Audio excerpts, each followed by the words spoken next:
Manhero akanaka mhuri yeZimbabwe, tinokugamuchirai tichisimudzira narwo rungano rwaana Chirasha vana Chikandamina. Tinzwe kuti nyaya dzavo dzakazoperera kupi. Hapana zvinyadzi zviri pakati pekupfurwa kwedombo ramambo rikabuda ropa. Ridori dombo chaiye rakapfurwa. Ndoda kukudzoserai ndichitaura nyaya yedombo rakanga richida kutaurwa iri kuti munzwisise kuti hapana zvinyadzi zvakaitwa kana zvimwe zvinhu. Ndoda kukudzoserai bibhirikali. Tine mastaged miracle akati siyanei akawanda akaitwa mubhaibheri. Anenge api manje ipapo? Regai ndimbokutorerai vatete. Ndisati ndoda kungokutorerai munhu wani chete anonzi Jacob.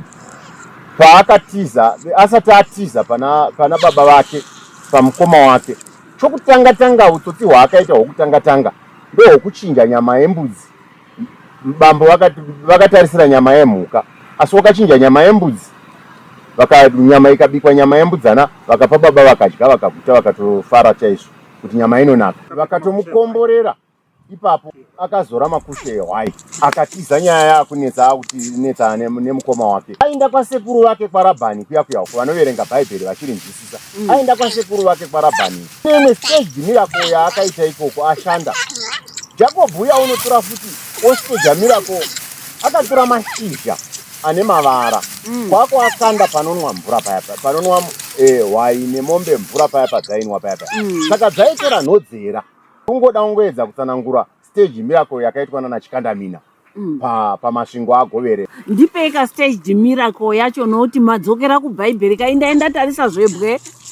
Zvenyaya iripo vatete ndeyekuti patinotaura nhoroondo dzedu kunyange dzisina padzakanyorwa, hadzisi nhoroondo dzinongori dambe kana kuti dzokutamba nadzo. Inhoroondo dzinotori nechirevo nechiitiko chiri paurongwa hwaMwari. Asi kuti chedu chinogona kusaonekwa seurongwa hwaMwari nekuti hachina pachanga chakanyorwa kana pachanga chakatsanangurwa. Ipapo mareva bhudhi. Saka muchiona ndaakuchidzokera pastaged miracle yakaitwa nana Chikandamina iyaya kuti vawine prize yanga yakanaka yekutora princess, mwanasikana wamambo.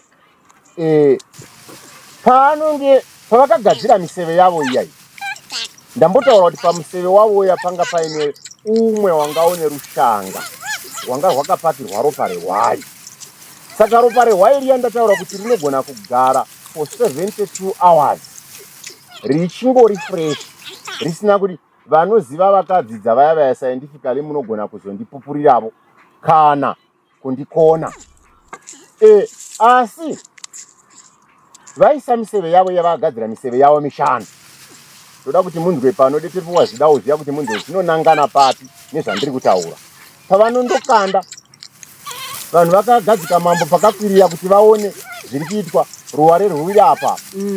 Chikandamina zimuto uya wanga ari mukuru pakati pavo vazvinapa wakanda museve wokutanga tibvu padombo, wechipiri tibvu padombo, wechitatu tibvu, hoyo wechina wanga une ropa riya rakabva randoti padombo. Mambo vagadzikwa pavanoona. Mambo nevamwe vese chavakangoita ndechekuti vakaona ropa hapana wakazondita ongororo yekudai chakangova chishamiso. Unoritarisa ropa riya ranga ringori fresh. Wechishanu wakakokwa, hauna kuzokandwa nokuti vanhu vanga vazara muchishamiso. Watowina mwanasikana wake uya. Pane chimwe chiitiko vatete chinonakidzana nhasi. Handiti munoona kana muchiombera ini kana muchiombera mukanya munogara pasi moombera.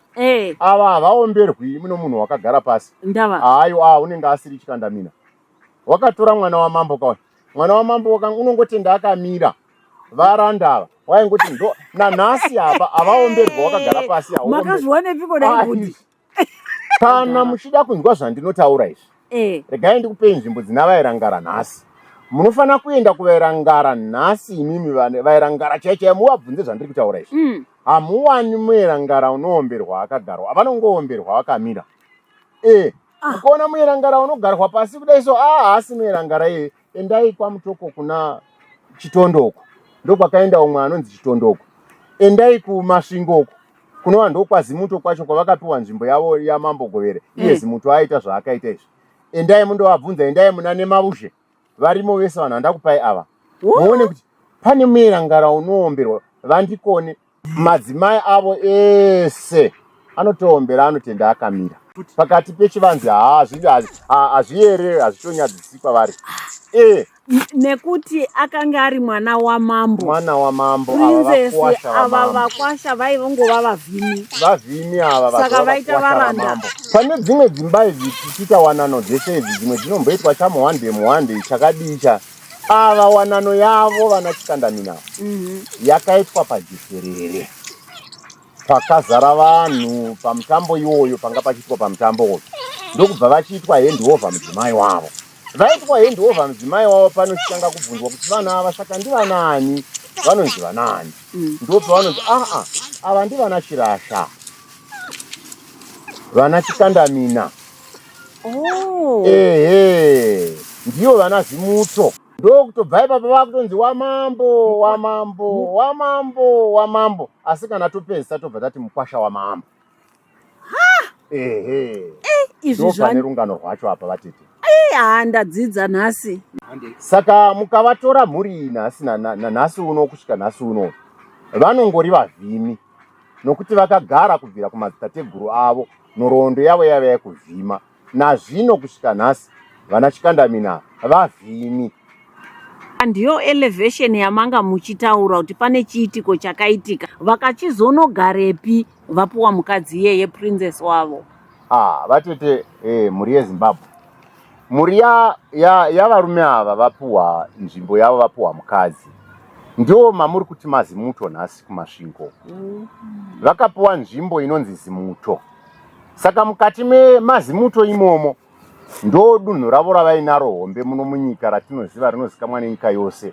Asi mukati maZimuto imomo mabuda vana vake vaviri vatinoziva, ndimavuzhe kana kuti nemavuzhe ari pasi pamaringire kumasvingo kwaChiyuku. Kobva kwaita Chitondo ari kumusoro kwaMutokoko, zita rake rimwe wainzi Rugare kana kuti Chitondo, ari kumusoro kwaMutokoko. Mudorione nzvimbo dziri kweko, hudori umambo hwatiri kutaurawo. Kozoita vana vazova scattered nenyika vapararira. Tikaenda kunana Chipinjoko tinowana vakunzi vana Hlachayo, vana Maposa. Kana tichingoti Hlachayo, kana tikazidzosera kuchishona tinongoreva kuti unobayiwa, nokuti chimhuka ichi chinobaya. Saka ndosaka muchiona vakazonzi vana Hlachayo. Asi pamutupo wavo nedzinza ravo vari kubva paimba 1 ipapo pana Nungu, pana Chikandamina, pana Zimuto. As a student of theology, Christendom, and the Christian faith, I have come to notice two different distinct positions. The first one would be those that are not in favor of totems and totemism, who basically believe that it goes against the grain of what we should stand for as believers. And then there's a camp which believes, obviously, on the contrary, that it is okay. Briefly, those that don't believe that it's good and proper, from my own observation, their take is that names and animals, to some extent, I wouldn't say relics, but those are symbols, are connected to the spiritual world in a negative perspective. So, for instance, supposing you raised up a beast like a lion, a zebra, or a cheetah, those that look at totems in that perspective would believe that negative spiritual connotations associated with those particular wildlife animals put people in a place wherein they are partaking or participating in spiritual forces associated with these symbols or these animals, to the place which has a negative end to such people.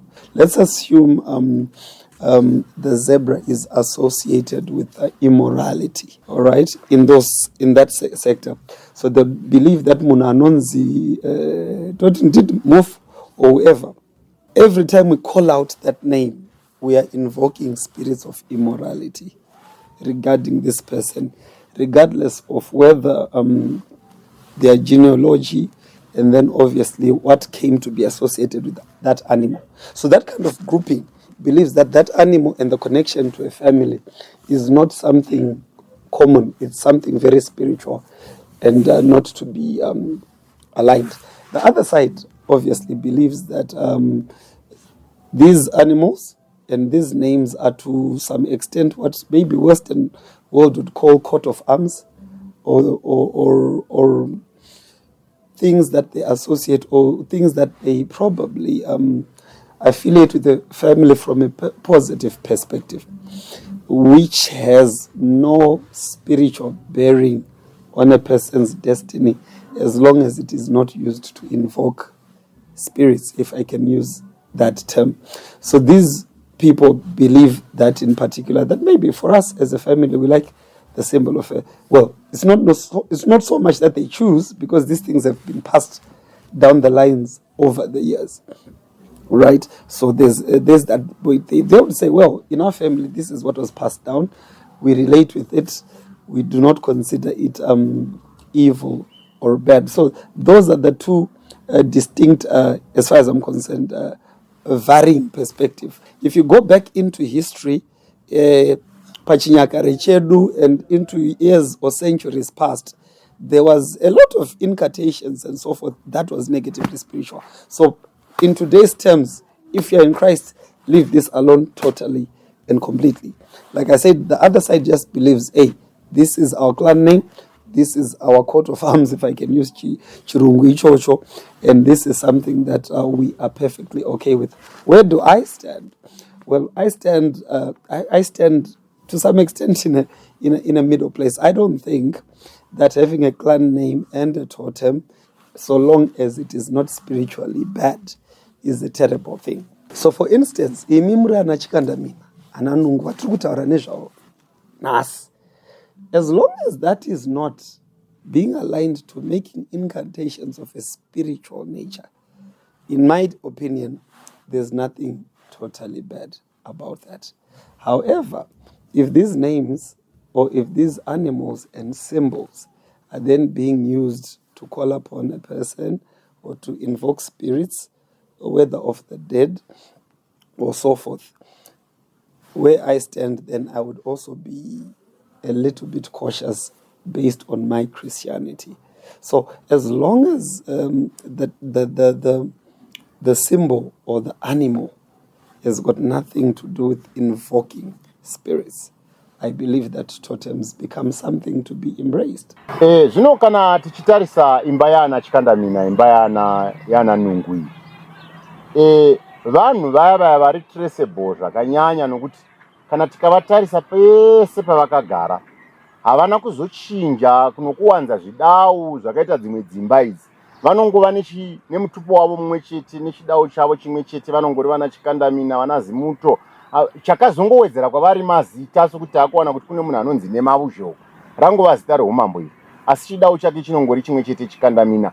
Mukaenda uko kuna Chitondo kwaMutokoko, anongonzi Chitondo, runongoriwo zita, asi muchangoona kuti anongori Chikandamina. Havana kuzombochinja nokuwanza zvidau izvi.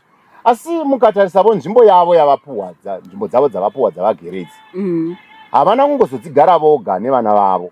Vanhu vakatoakomodhetawo vamwe, vanodoriwo neimwe mitupo nevamwe vanhu vavagere navo vedzimwe dzimba, vavakagarisana navo zvakanaka. Aqui no sul africanos somos mesma raça, mesma raça. Então, significa que nós somos a mesma pessoas que entende outro, está a ver, né? Yeah. Kunoko kumbali ya ku Southern Africa, ife amitundu ndife mtundu umozi, timakhala ano kuti tikutsatira zinthu zimozi zimene tichita makamaka mfunda. Tikafika kumfunda ukoko akuti kodi mfunda ndani, kula Phiri, abanda ndiwo angozo, kuli osiyana-siyana, mfunda zosiyana-siyana. Komano tikafuna kuti tionesese bwinobwino, tiona kuti ndife chinthu chimozi ndiponso sitinasiyane.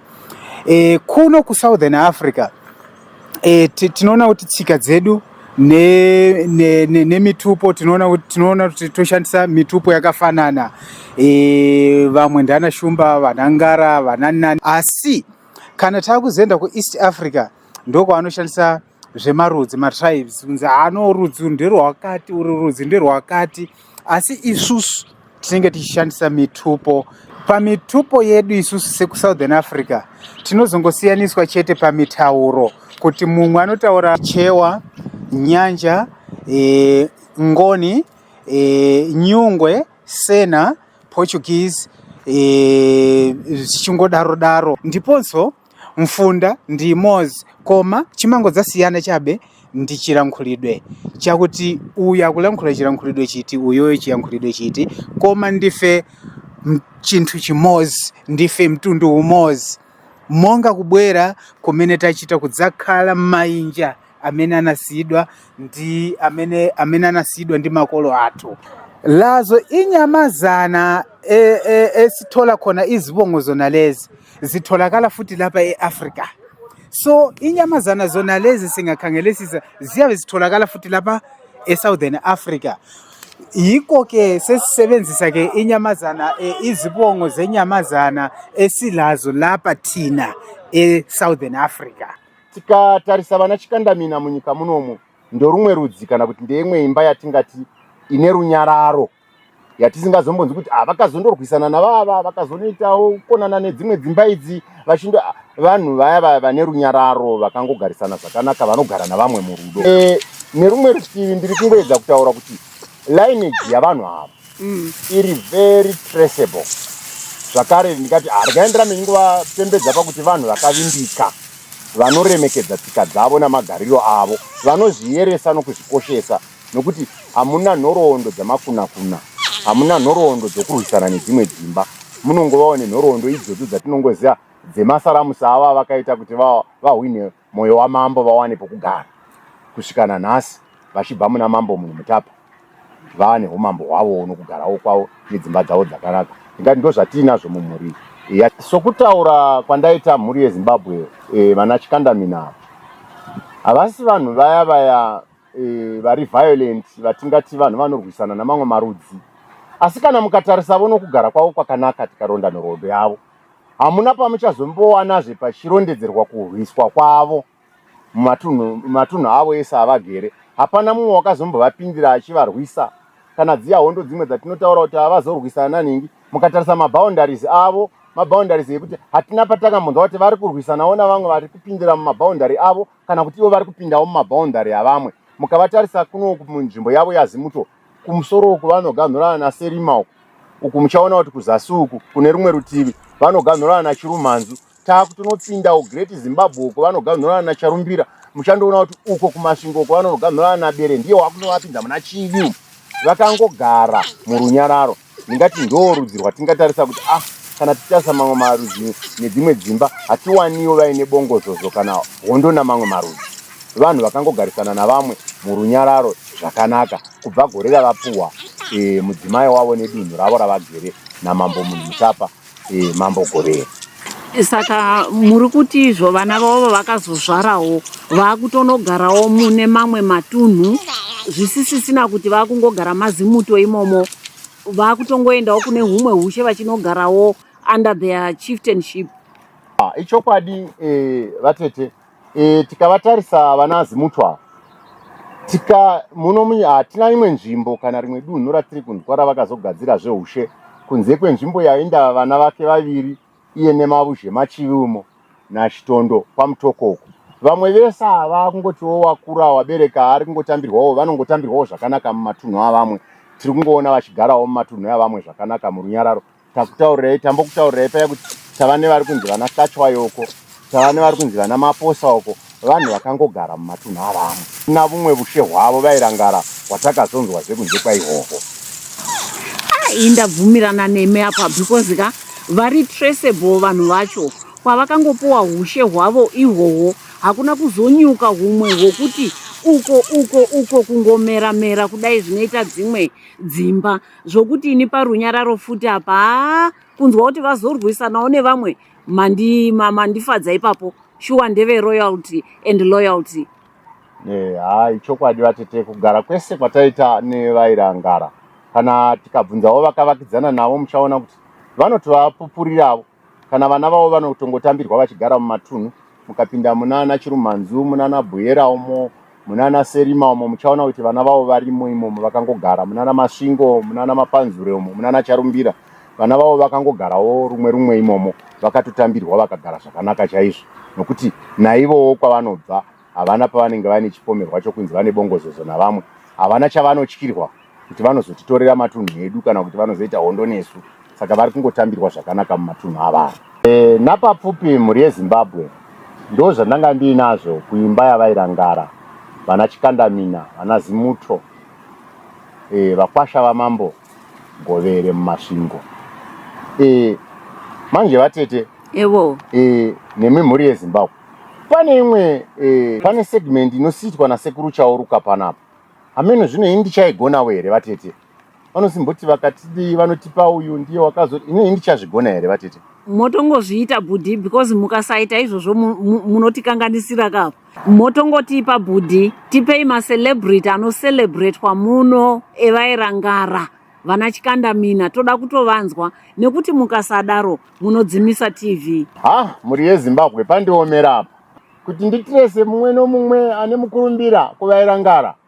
Asi sezvo ndakabata svimbe yasekuru Chauruka, isvimbe yechifembedzo, ndichangokupai.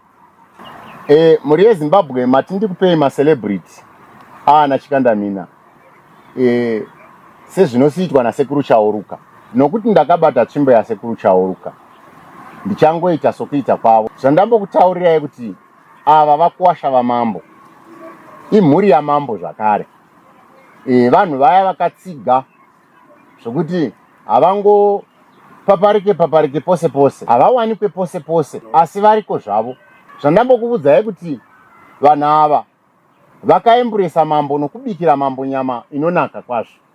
Our first rising food entrepreneur, Terry Maposa, popularly known as Kwateri, makambonodya here ipapo? Akadya Kwateri anotozviziva kuti nyama yamambo iya ndakaidya, ingara iyo iya Terry Maposa. Mukachitarisa nhasi, mwana wavo wakuita mukurumbira wekudya wokubikira nyika, vari ivozve zvakare vakambodyisa mambo munhu mutapa, vakawana pokugara. History inoramba ichidzokorora, pachirungu vanoti history repeats itself. Terry Maposa. Tobata wechipiri, kuti tinzwe zvinoitika munyika, tinako kamusikana kakachangamuka, kana ndatotaura kudai vazhinji vakutokaziva, ZBC presenter Sibukile Maposa. Munomuzivaka, munomunzwaka, munomuteereraka.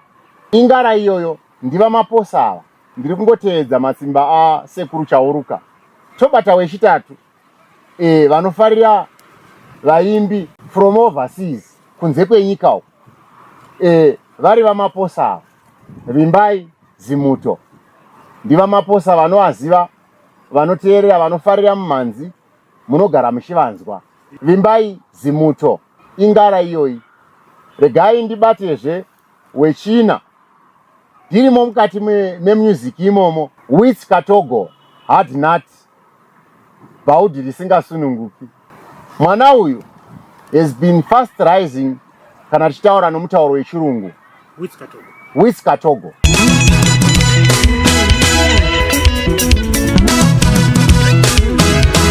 Atuale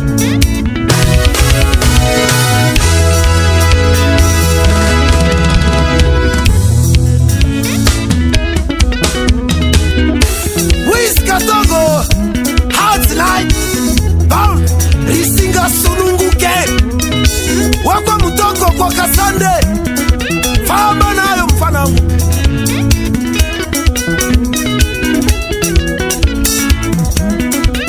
Kumagitare vanomuziva, vakawanda vari kutoshuvira hendi yake. Fast rising seasoned guitarist mune zvomumhanzi umu. Marova bhudhi, mandipedzera nhasi. Aiwa, zvoti sekuru Chauruka pavanouya havakomplaini kuti munhu akasara akabata tsvimbo. Aiwa, ndinotenda mhuri yeZimbabwe, ndakabatira sekuru Chauruka. Tisanganezve muzvirongwa zvinotevera mhuri yeZimbabwe. Bye bye. tinotenda mhuri yezimbabwe Janet Muhlanga, bye bye.